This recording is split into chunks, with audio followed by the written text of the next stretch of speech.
I want you to picture a house that looks more like a museum than a home. It was a sprawling, modern mansion nestled in one of the wealthiest suburbs of Connecticut, all floor-to-ceiling windows, sharp angles, and white marble. It was the kind of house where you were afraid to sit on the furniture because everything was staged for an audience that never really existed. That was where I grew up. My name is Morgan. I am 23 years old now, but to really understand how I dismantled my toxic family's empire, we have to go back to when I was 18, living completely invisible in my own home. My father, Victor, was a corporate executive who treated his family like a subsidiary of his company. To him, everything was about optics, quarterly earnings, and return on investment. If something did not make him look good to his golf buddies or his board of directors, it simply did not exist. My mother, Diana, was essentially his public relations manager. She spent her days organizing charity galas she did not care about, drinking expensive wine, and making sure our family projected an image of absolute, unshakable perfection. But the real star of the show, the undeniable golden child of our pristine little nightmare, was my older sister, Chelsea. Chelsea is 3 years older than me, and from the moment she was born, she was treated like royalty. She had the perfect blonde hair, the pageant-winning smile, and a personality that could charm the wallet out of a stranger's pocket. My parents poured hundreds of thousands of dollars into her. Private tutors, elite tennis coaches, European summer trips, and a brand new luxury car on her 16th birthday. The problem was, Chelsea was lazy, entitled, and frankly, not very bright. But in our house, Chelsea's failures were never her fault. If she failed a math test, the teacher was incompetent. If she quit the tennis team, the coach was too demanding. They paved her road with gold and excuses. Then there was me. I was the opposite of Chelsea in every conceivable way. I had messy dark hair, I wore thrifted clothes because I hated asking my parents for money, and I preferred taking apart old radios in the basement over going to country club dinners. To Victor and Diana, I was not a daughter, I was background noise. I was the disappointing second draft they never bothered to revise. They never asked about my day, they never checked my report cards, and they certainly never bragged about me to their friends. I learned very early on that the only way to survive in that glass house was to stay out of their way and expect absolutely nothing. But while they were busy polishing their golden child, they had no idea that their invisible daughter was quietly building her own escape route, brick by brick. By the time I was 15, I realized that if I ever wanted to leave Connecticut, I had to fund it myself. I knew my parents would never pay for my college. Victor had explicitly told me once, over a rare family dinner, that a state school was good enough for someone with my limited potential, and he was not going to waste his capital on a lost cause. So, I went to work. While Chelsea was taking a gap year traveling through Italy and posting photos on social media funded entirely by my father's credit card, I was waking up at 4 in the morning. I got a job at a local diner, the kind of greasy spoon place that smelled like stale coffee and fried bacon. I worked the opening shift with a woman named Ruby, a tough, no-nonsense waitress who became more of a mother figure to me than Diana ever was. Ruby taught me how to hustle, how to deal with rude customers, and how to pocket my tips discreetly. After my diner shift, I would go to high school, and then on the weekends, I worked a second job doing data entry for a local logistics company. I was making money, real money, but I lived in constant paranoia. I knew that if Victor found out I had cash, he would find a way to control it. He believed everything under his roof belonged to him.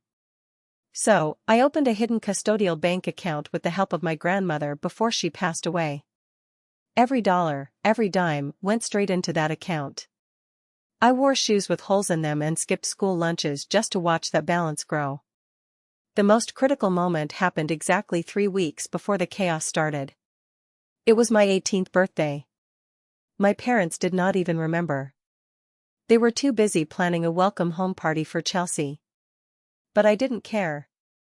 The second the bank opened that morning, I walked in, presented my identification, and legally transferred every single penny out of the custodial account and into a brand new, private checking account that only I had access to. The balance was $22,000. It was blood, sweat, and thousands of hours of scrubbing diner tables. That money was my ticket out. It was my armor. And I was going to need it much sooner than I thought. You see, Chelsea's entire life was built on a very expensive illusion. After her gap year, my parents managed to pull enough strings and make enough generous donations to get her accepted into a highly prestigious, insanely expensive private university in New York. To hear Victor and Diana talk about it, you would think Chelsea was curing diseases in her dorm room. In reality, she was majoring in communications, partying 6 nights a week, and barely maintaining a passing grade. She had also acquired a fiancé named Bradley. Bradley was exactly the kind of guy Victor loved.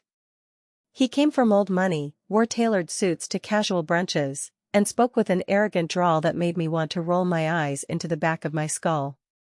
Bradley thought Chelsea was a high society princess, and Chelsea played the part perfectly. They were planning a lavish wedding right after her graduation, completely funded by Victor, of course. Meanwhile, my life was a closely guarded secret. While Chelsea was attending gala events in Manhattan, I was sitting in the damp, unfinished basement of our house, wrapped in a blanket, typing lines of code on a refurbished laptop I had bought from a pawn shop. I had discovered a deep passion for computer science and data analytics. My high school calculus and physics teacher, Mr. Harrison, saw my potential. He was the one who encouraged me to aim higher than I ever thought possible. He stayed after school to help me with advanced robotics projects and guided me through the grueling college application process.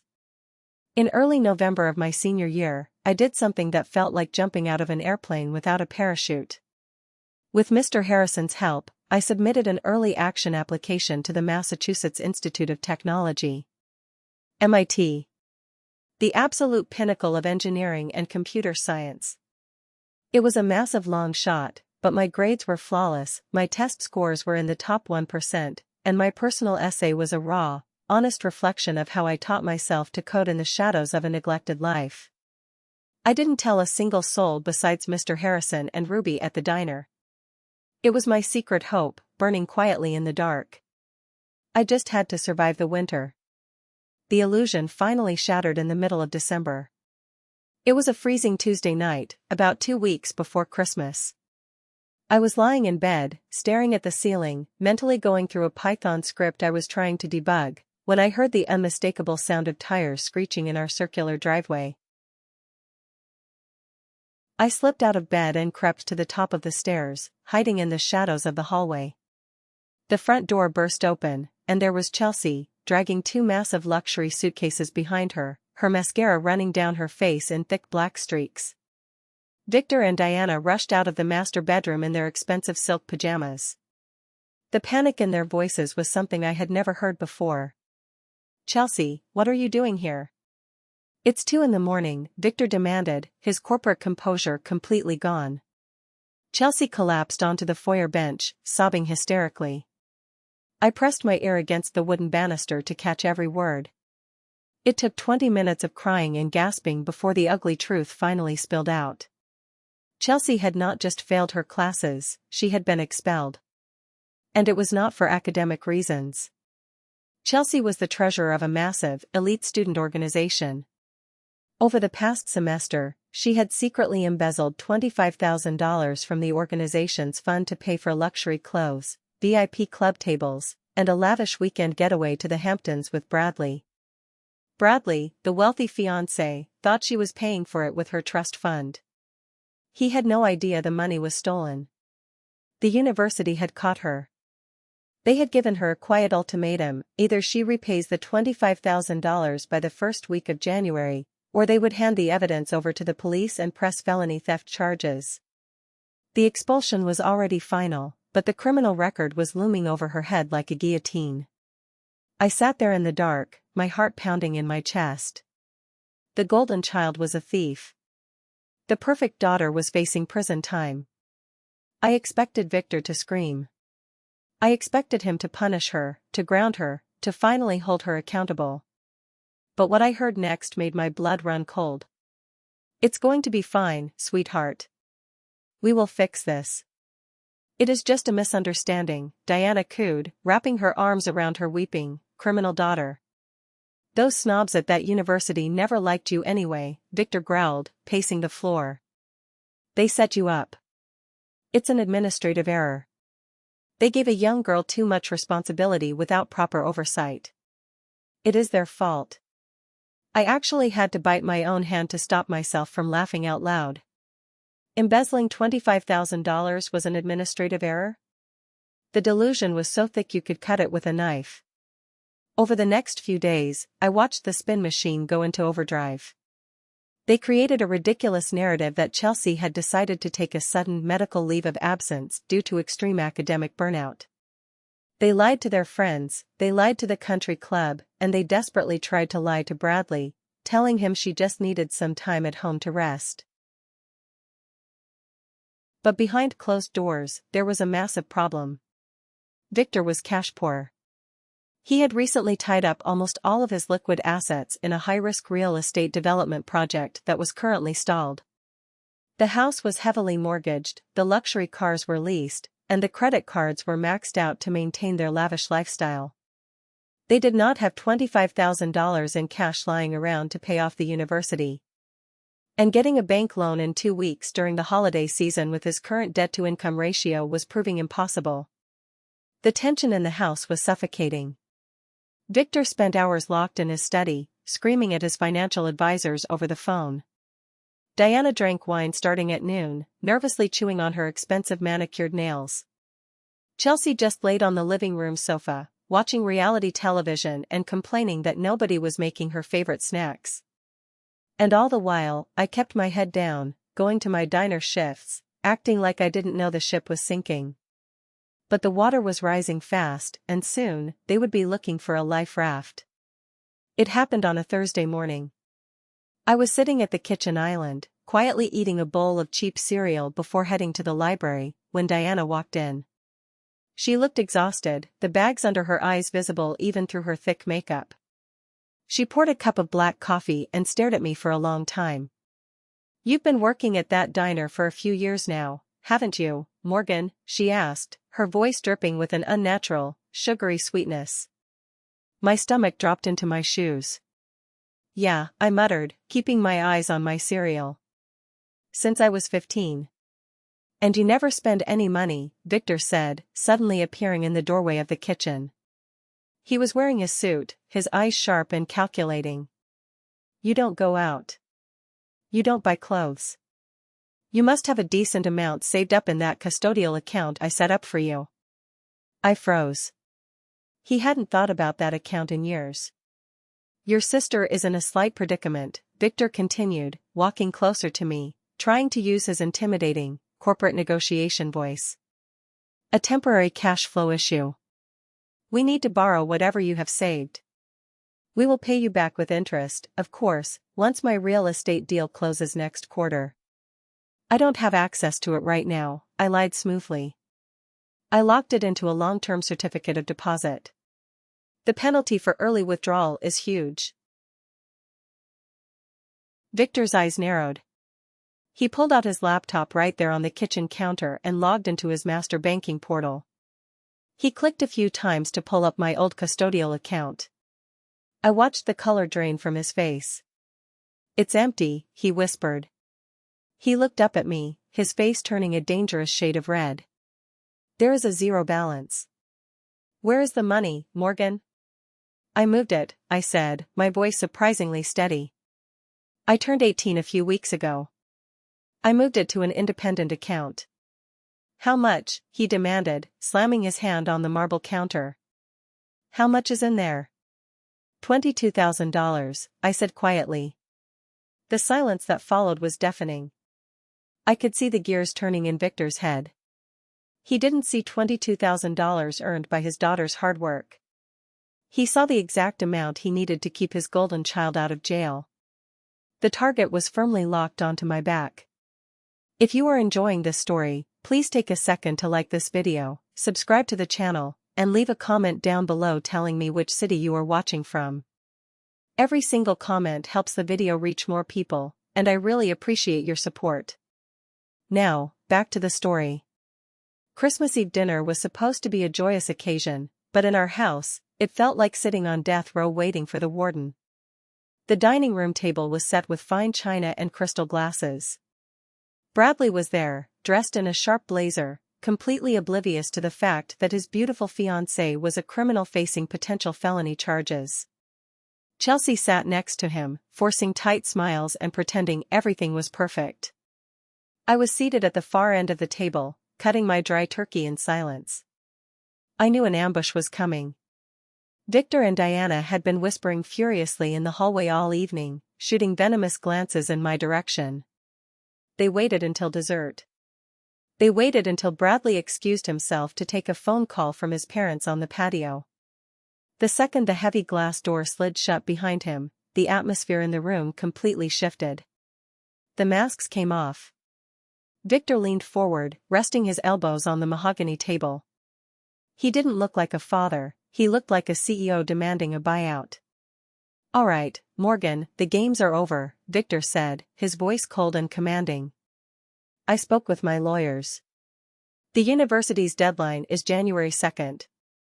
I need you to transfer the $22,000 into my account by Monday morning."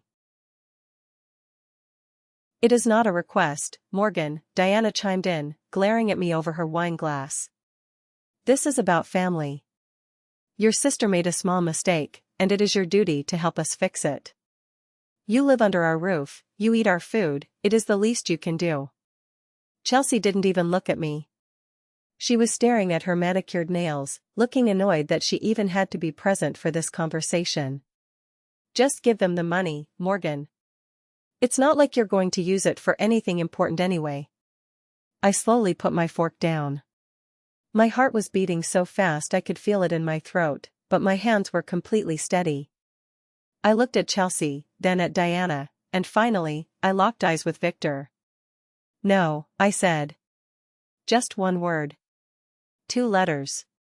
But in that house, it was the equivalent of dropping a live grenade on the dinner table. Victor blinked, literally taken aback, as if he couldn't process the sound he had just heard. "Excuse me? What did you just say to me?" I said no, I repeated, my voice growing louder, firmer. "I am not giving you my money. I worked for 3 years for that money. I woke up at 4 in the morning to scrub grease off floors while she was sleeping in luxury hotels. That money is for my college tuition, and my relocation. I am not paying for her stolen club funds." Chelsea gasped dramatically, pressing a hand to her chest. "You selfish little brat. I am going to have a criminal record. They are going to ruin my life over a stupid misunderstanding." "You embezzled $25,000, Chelsea," I snapped, turning to face her. "That is not a misunderstanding. That is grand larceny. And if you didn't want a criminal record, you shouldn't have stolen it." Diana slammed her wine glass down so hard the stem almost snapped. "How dare you speak to your sister that way?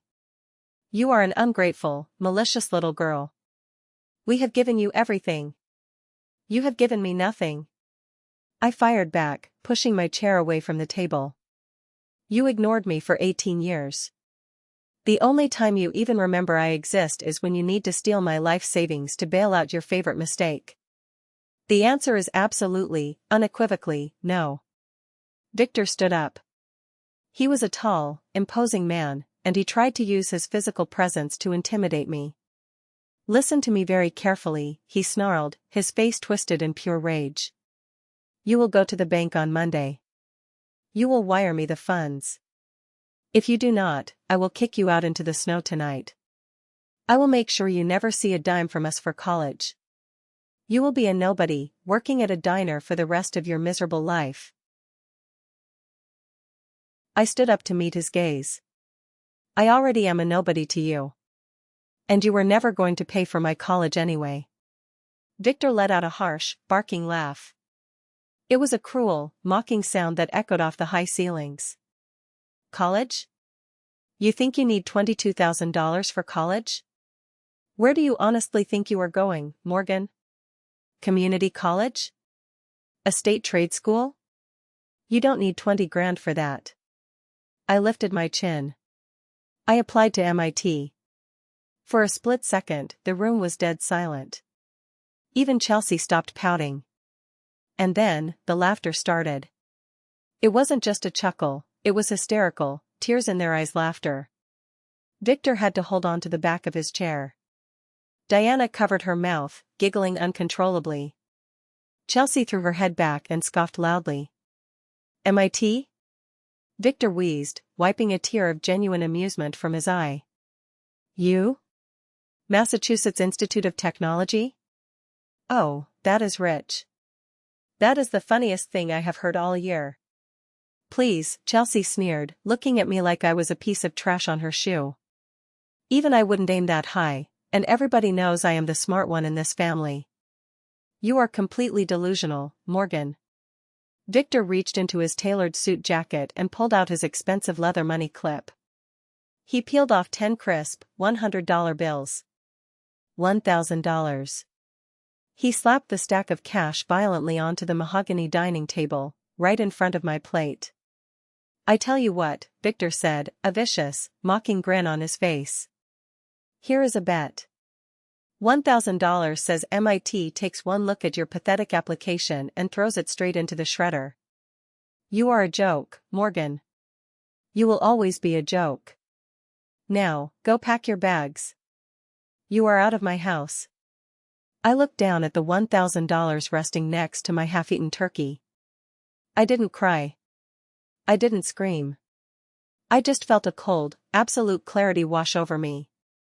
I looked at Victor, my face completely devoid of emotion. Keep your money, I said quietly. You're going to need it. I turned my back on them, walked upstairs, grabbed the duffel bag I had packed 3 days ago just in case, and walked out the front door into the freezing winter night. The next 90 days were the hardest of my life. Walking out of that house on Christmas Eve was liberating, but the reality of being an 18-year-old high school senior entirely on my own hit me like a freight train. Fortunately, I was prepared. Ruby, the waitress from the diner, let me sleep on the broken pull-out couch in her tiny one-bedroom apartment.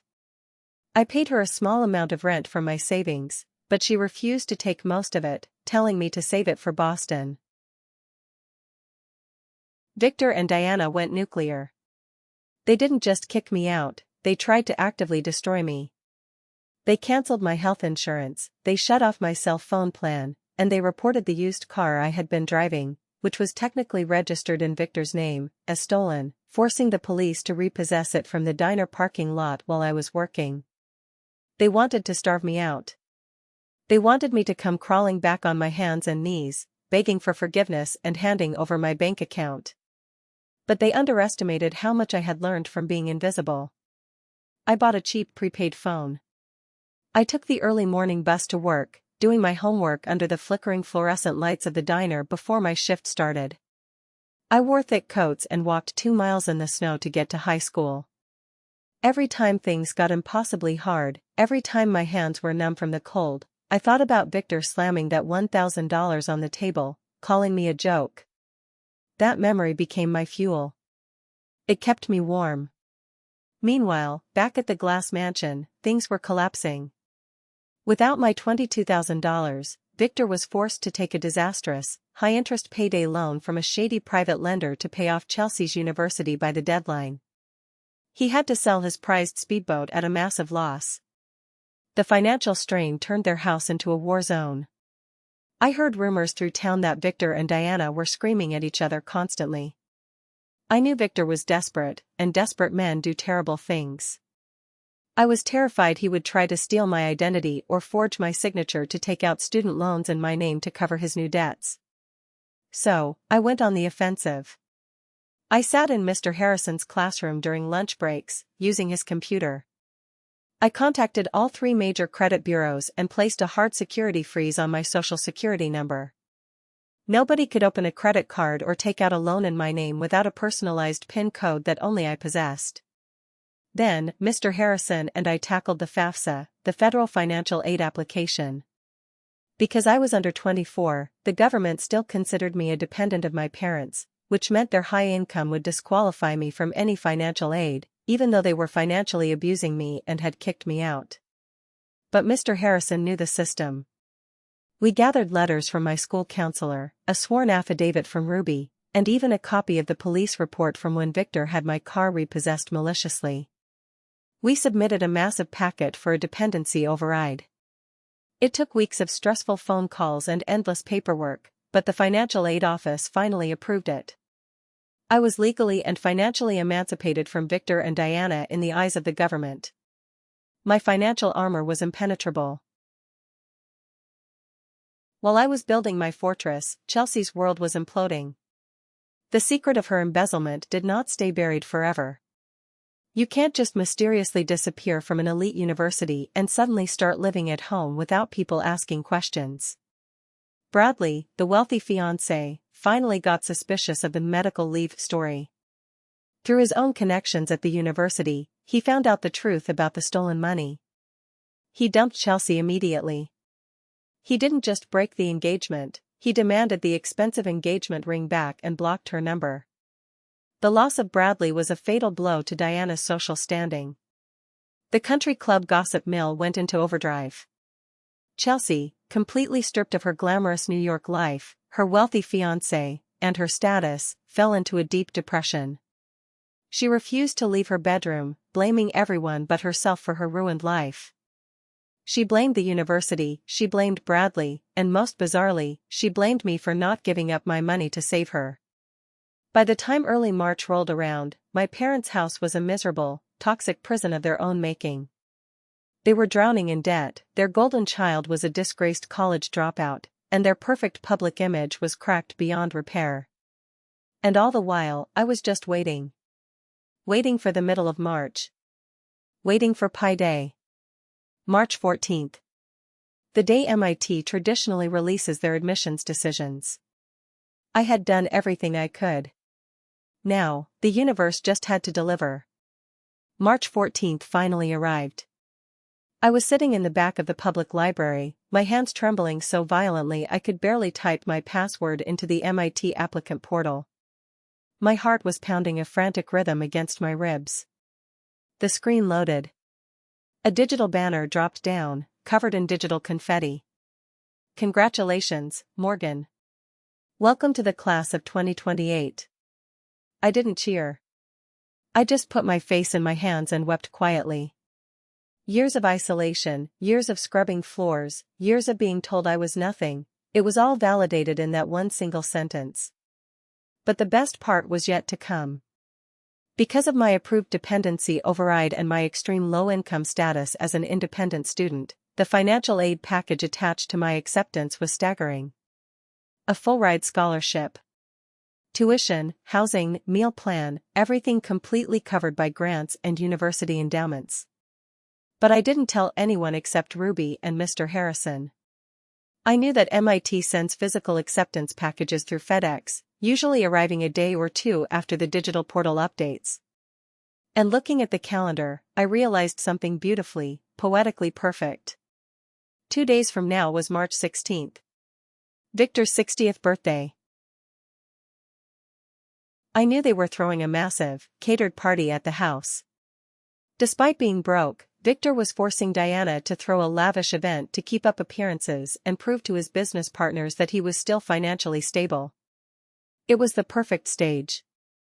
I packed my duffel bag, put on the nicest thrift store dress I owned, and prepared to go home one last time. The party was in full swing when I quietly walked through the unlocked side door. The house was packed with dozens of wealthy, pretentious guests holding champagne flutes, laughing too loudly at unfunny jokes. A jazz quartet was playing in the corner.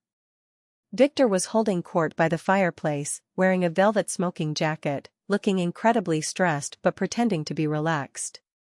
Diana was darting around, making sure the caterers were circulating the expensive appetizers. Chelsea was nowhere to be seen, likely hiding upstairs. I stood in the shadows near the foyer, just watching them. I didn't have to wait long. At exactly 7:30 in the evening, the doorbell rang. It was a sharp, piercing sound over the jazz music. Diana, eager to play the perfect hostess, rushed to open it herself. Through the crack in the door, I saw the FedEx courier holding a thick, glossy cardboard envelope. Diana signed for it quickly. She looked slightly drunk, her face flushed from the wine. She walked back into the center of the living room, holding the envelope. She thought it was a birthday gift for Victor, maybe some important documents from a wealthy partner. "Look, darling, a special delivery," Diana announced loudly, drawing the attention of half the room. Victor smiled and gestured for her to open it. Diana ripped the pull tab on the FedEx envelope. She pulled out a stunning, heavy stock silver folder with the crimson MIT logo stamped boldly on the front. I watched her eyes scan the front page. It was like watching a building collapse in slow motion. The color instantly drained from Diana's face, leaving her looking like a ghost. Her hands began to shake uncontrollably. Her knees physically buckled, and she stumbled backward, dropping her crystal wine glass onto the hardwood floor. It shattered into 100 pieces, the red wine looking like blood, silencing the entire room. The jazz quartet stopped playing. Victor rushed over, his face pale with panic. "Diana, what is it? What happened?" He snatched the silver folder from her trembling hands. He looked down at the paper. The room was dead silent. I stepped out of the shadows and walked slowly into the center of the living room. Every eye turned to me. Victor looked up from the paper, his eyes wide with a mixture of shock, disbelief, and a strange, desperate greed. "Morgan," he whispered. He swallowed hard, trying to regain his composure in front of his wealthy friends. He forced a sickening, fake smile onto his face. "Well," Victor announced to the crowd, his voice shaking. "It seems my daughter has been accepted to MIT. With a full scholarship." A few confused guests clapped politely, but the tension was thick. Victor turned to me, lowering his voice, but the room was so quiet everyone could still hear him. "Morgan, this is incredible.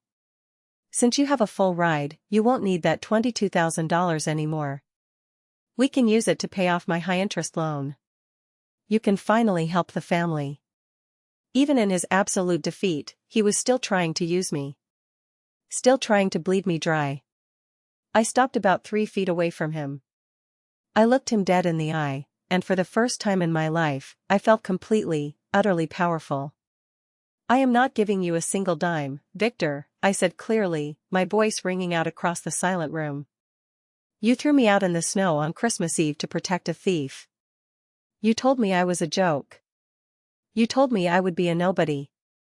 I reached into my pocket and pulled out the same 10 crisp $100 bills he had thrown at me 3 months ago. I had kept them perfectly preserved.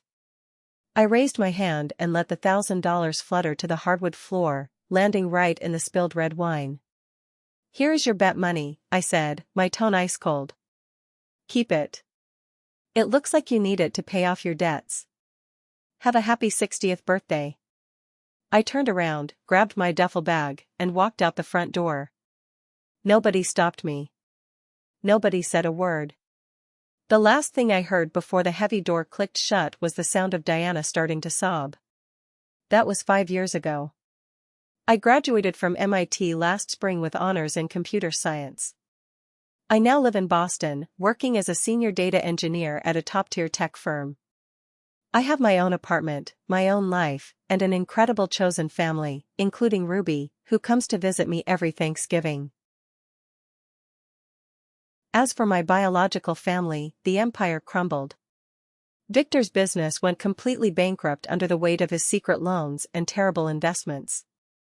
They lost the glass mansion to foreclosure and had to move into a tiny rented townhouse. Chelsea never went back to college.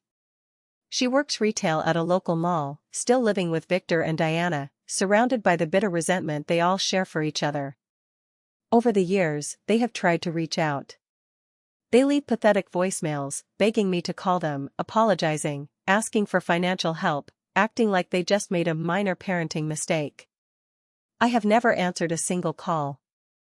I simply add every new number to my blocked list. So, Reddit, as I look out from my office overlooking the Boston skyline, holding the block of blocked numbers on my phone, am I the jerk for not looking back when their world burned down? Thank you for tuning in to my channel. If this story made your blood boil and then cool with absolute satisfaction, smash that subscribe button, leave a like, and tell me in the comments, would you have taken the $1,000 bet money, or was leaving it on the floor the ultimate insult? See you in the next one.